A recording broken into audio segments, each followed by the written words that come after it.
It is about 8 o'clock. I am headed in the office. I've got a busy day today. I'm going to be recording some videos and I'm going to head over to the new office and check out the new digs. Alright, so let's go see the new office. You ready to see it?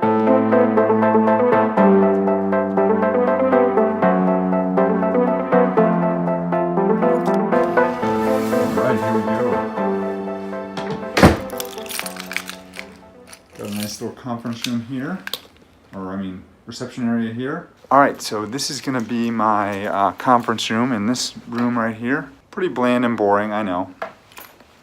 We've got a cute little kitchenette right here.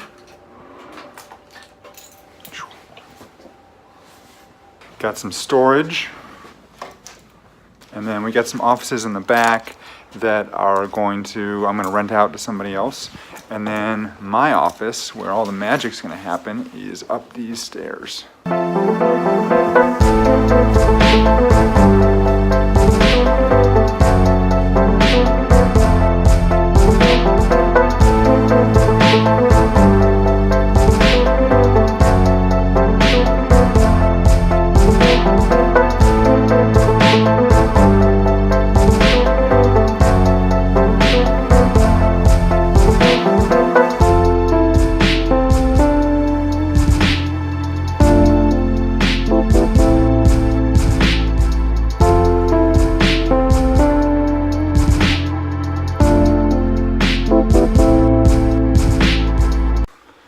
That's it, what do you think?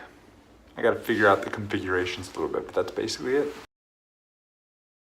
Today, I got a treat for you, because today I'm gonna go through my top 10 books of all time, and one thing that sucks about this is that lately, probably within the last year and a half, I've been reading most of my books through Audible. So there's a lot of books that I probably would include on this list that are not actually going to be on this list. So I'm sorry about that. But here we go. We're just going to go with the hardbound books that I have. And I will probably do a supplement to this where I will go through my phone and share with you the books that I've listened to through Audible that I really, really enjoy. So anyway, this is going to be part one. Part two will be my Audible books that I like, and we'll do that maybe, I don't know, tomorrow. Let's start off with, let's see, where do you want to go?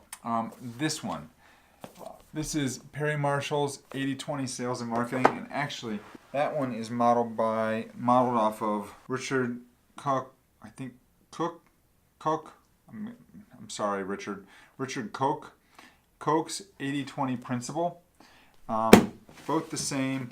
Generally, the idea here being they're talking about the Pareto principle. They're talking about the idea that 20% of your effort is going to lead to 80% of your results.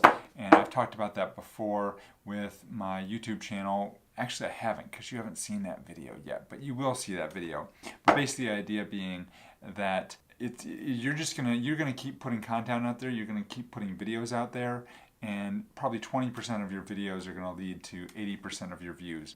I can tell you with certainty that happens because I have another channel that is the case. I've got a couple videos there that lead to most of the views for that channel and have led to most of my subscribers. So, books about 80-20.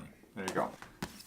Number 2, Ask, by Ryan Levesque. This book is amazing, and this is a definite must-read. Basically, the idea here being that if you're starting a business, if you're getting into like YouTube, or you're starting a bricks and mortar business, or you're starting some other type of online business, the idea here being that you need to ask your potential customers what they want, and then you give it to them. How crazy is that idea, right? And that is the way to be successful. Anyway, he's got a system in here on how to do it. Great book. Make sure you pick it up. Well, let me just make sure I got 10. Actually, I've got 9, but we'll count these as one. So, Seth Godin. If you don't know who Seth Godin is, you got to go check out some Seth Godin. He is fantastic. This is probably, before we get to the dip, The Purple Cow, probably the first business book I ever really read. And this is back from, copyright 2002. I probably got this when it was brand new. The idea here being that you need to be the person that stands out in the crowd, and that's how you win. And there you go. The Dip, another great book by Seth Godin. And this book, the idea is, things are gonna get crummy, and you're gonna get tired. Your business is gonna get difficult. You're gonna want to quit. Something's gonna happen. The dip talks to you about whether or not you should keep going or quit, or whether you should push through. Great book. Make sure you check that one out. All right, this is another one of my foundational books by Keith Ferrazzi, Never Eat Alone. I mean, it really speaks for itself. The idea being that if you're in business, you should never be eating alone. You should always be having business lunch or breakfast or coffee or something with somebody who is in a position to either help your business or you're in a position to help them with their business, to get to know them, to build that relationship. That's the basic idea. I mean, I don't know how else to say about that. This was another one of the first books that I read when I started my law practice, and this changed everything for me, by Bob Berg, Endless Referrals. He's got a number of books now. I've got a lot of them over on my bookshelf, and this one is basically, it's a system for how to cultivate referrals from people that are in a position to refer you business, and a great book. You know, you can tell these books are old because they've all got the Borders price tag on them. I used to go to Borders all the time and just look for books and just hang out in the business section. It was like my favorite thing to do. But there's no more Borders. I guess you can go to Barnes & Noble. Anyway, Endless Referrals, great book. This one is messy because you can tell I've read it a lot. It is worn out. This is the E-Myth Revisited, Why Small Businesses Don't Work and What to Do About It. This book was ahead of its time when it came out, and it's pretty much a legend at this point. Basically, the idea here being that you need to build systems and things into your business so you can scale it, so that you can step away from your business and your business will run without you in it. Great book. Pick it up. If you haven't read it, you got to.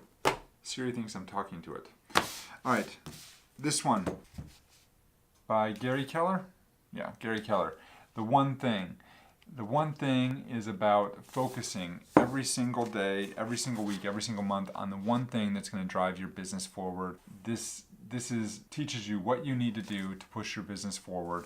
Great book, and basically the question being that you need to ask yourself every day, what one thing do I need to do today? What's one thing I can do such that by doing it, everything else will be easier or unnecessary? And that's pretty much it. So again, this book has gotten a lot of wear over the years. I don't think any book list would be complete without a Gary Vaynerchuk book. I could have picked any of them. This is the only one that I've got an actual physical copy of. The rest of them I've read on Audible. Jab, jab, jab, right hook. This is a Bible for how to do social media. It's every bit as relevant now as it was when it first came out. When did you put this out, Gary? It wasn't that long ago. 2013, so 5 years ago. Beautiful book, lots of pictures. I mean, it's full color. It's a little bit different than, you know, your normal business book. But it has to be because it's talking about social media, right? Anyway, any book by Gary Vaynerchuk is a book that you need to read, and because he just tells it like it is, and he is the man when it comes to that stuff. So check that one out. This one is an oldie but a goodie. I think most of you probably have never read this book and probably have never heard of it, and you really should. It's hard to find. I don't even know if you can get it on Amazon. You kind of need to look for it through like eBay or used bookstores or places like that.